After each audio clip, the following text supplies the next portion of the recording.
Hello, and welcome back to Camel Finance. I'm your boy Camel, and today is Bank Holiday Monday here in the UK. We have just finished Easter weekend, which is why I haven't been uploading every single day.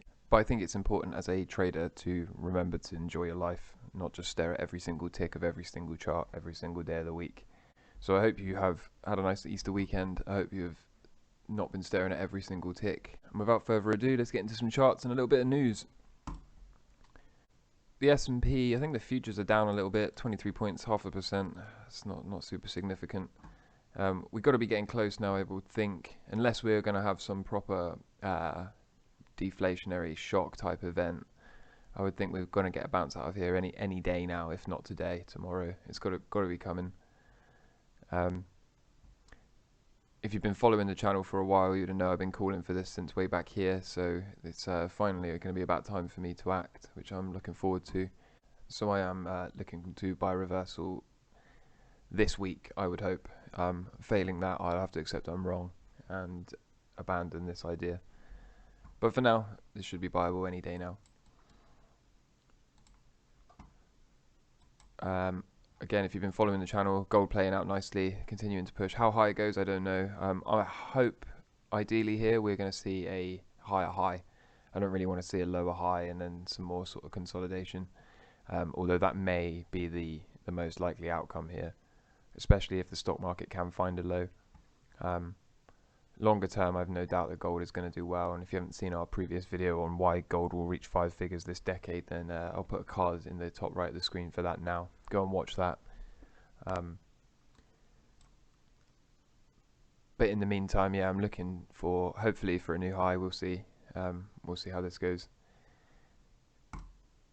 Silver has also done exactly what we'd expected to. We've closed above, retested, and now we appear to be moving up, so that's really good. Longs from here, you've got really clear invalidation. It shouldn't be. If this is for real, we shouldn't be taking out this low. And if we do, then you've got a nice stop loss here for a short entry on the way down. The miners also looking really, really good. Again, we called this. We said that if we close above here and break out, then we'll have some sort of position like this. Again, you've got really clear invalidation. Stop loss down here if we're wrong, and if not, then I see no reason why the miners can't crack on. And this is also obviously very good for gold. If this breakout is for real, then you would expect the miners to be pushing ahead, and so far they are, so that's good. Junior miners, much the same story, higher beta still, so that's even better. Again, exactly the same story as the senior miners, in that your stop should be down here somewhere if you're going to take this trade, not financial advice. Silver miners, again, if you're following the channel, you would have heard us say break out above there and we're long with a stop down here somewhere, and I break down below this level, would have been a short entry with a stop somewhere around here. So all we can really do now is remain long and see what the market can give. Take a look at oil. Again, we're sort of into resistance, why we said we wouldn't be diving in here. Possible short if we can roll over. I think realistically this is much more of a going to be sideways chop for a little while. Back above this line, I have absolute reason to take a long trade with a stop down here somewhere, or strong rejection off of this uptrend line would be, in my opinion, a reasonable short with a stop up here. But the problem with the shorts is we've got a lot of support down here and here, so that's why I think we maybe chop around. I'm not super interested in oil at this time. And of course Bitcoin. Bitcoin is not looking great, but it's not looking bad either. It's been really still much of the same, sideways. Could argue this is some sort of small bear flag.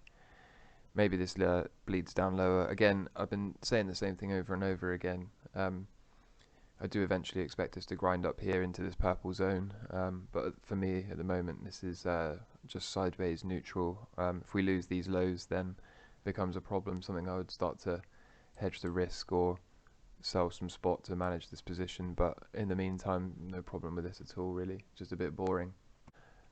There is an interesting perspective on this that I've found. I'll show you that now. Just in Mamie's sentiment cycle, you can see here, this is the actual sentiment cycle. And if you apply this to the Bitcoin chart, you'll see that it actually lines up perfectly.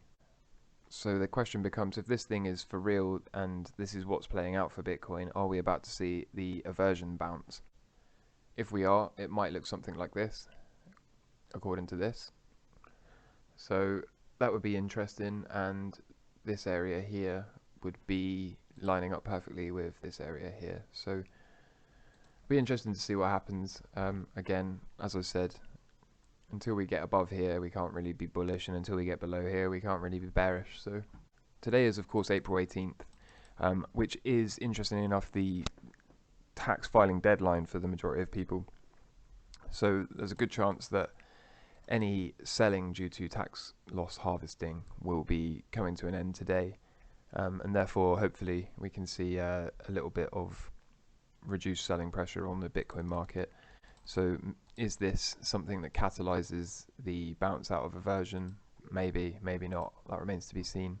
But certainly after today, you would think that there wouldn't be as much selling for tax loss harvesting. In other previous videos, you might have heard me talk about how Bitcoin is becoming legal tender, and I did cover that the in Argentina they were sort of moving towards this and then didn't really make much progress. But this is in the news today, that they are going after more regulation and crypto innovation. So it seems that they are slowly building a bit more momentum towards embracing crypto and Bitcoin in Argentina. And of course the elephant in the room and the common theme with these sorts of countries is that they are currently in the pocket of the International Monetary Fund, the IMF.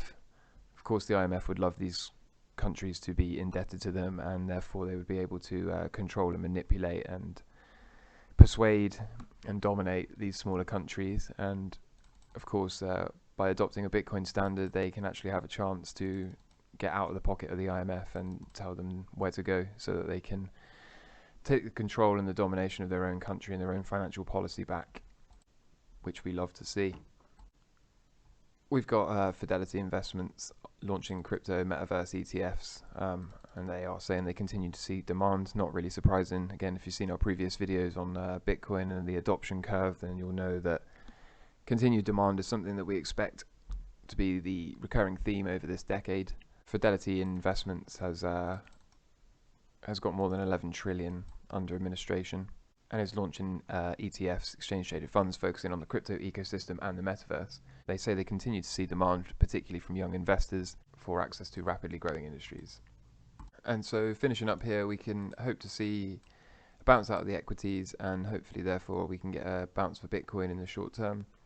I think both of these are due a bounce, so hopefully we can see that. Perhaps we get this sort of version, or perhaps that is me being overly optimistic. One thing we know is we will find out in a few days. Until then, I'm your boy Camel. If you found value here today, please go ahead and subscribe. A lot of you watch the channel and are not actually subscribed, so if that's the case, go ahead and do that. And until tomorrow, take care. Bye.